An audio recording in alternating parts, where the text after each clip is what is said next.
क्या हुआ जब भारत में चीन ने कराई बत्ती गुल। नागदेव ने की चीन की फौज की बत्ती गुल।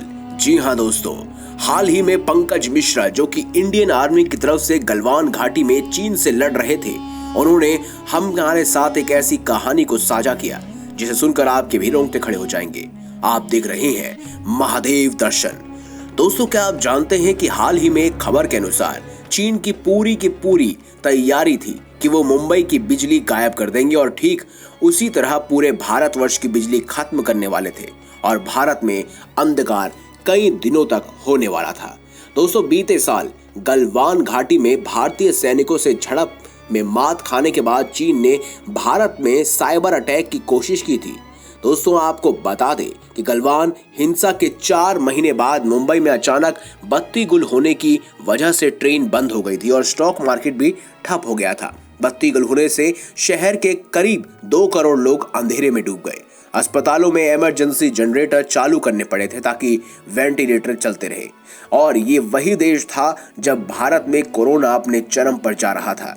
दोस्तों, पंकज जी हमारे को बताते हैं कि भारतीय सेना बहुत खुश थी कि उन्होंने चीन की फौजियों को बुरी तरह से हरा दिया और उनको उम्मीद थी कि चीन अब उनको परेशान नहीं करेगा। भारतीय सेना की खुशी चीन से देखी नहीं गई और आगे जो आप सुनने वाले हैं वो आप सुनकर हैरान रह जाएंगे। दोस्तों, भारतीय सरकार को जब ये पता चला कि पूरे भारत में अंधकार लाने की कोशिश कर रहे हैं, तब भारतीय सेना के बेस्ट सिपाही गलवान घाटी फिर पहुंचे चीन को समझाने।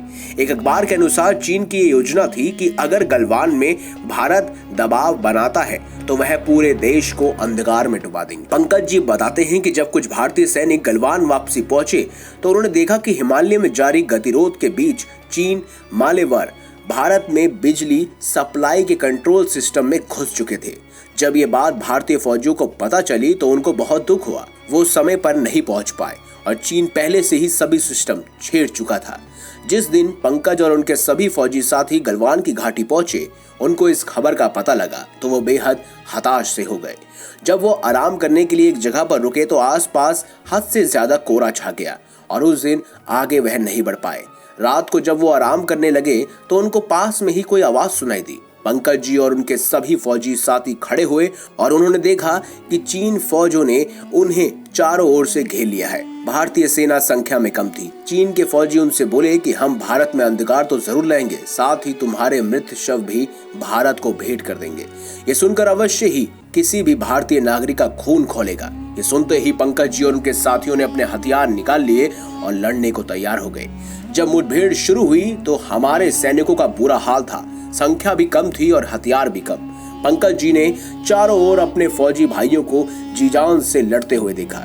सब अपनी जान दांव पे लगा चुके थे। ये देखकर पंकज जी ने अपने गले में धारण किए हुए नाग देवता के कवच को माथे से लगाया और नाग देवता की आराधना करते हुए बोले, हे नाग देवता, अब बस तुम्हारे हवाले ये भारत वतन है और हम सभी का ईमान।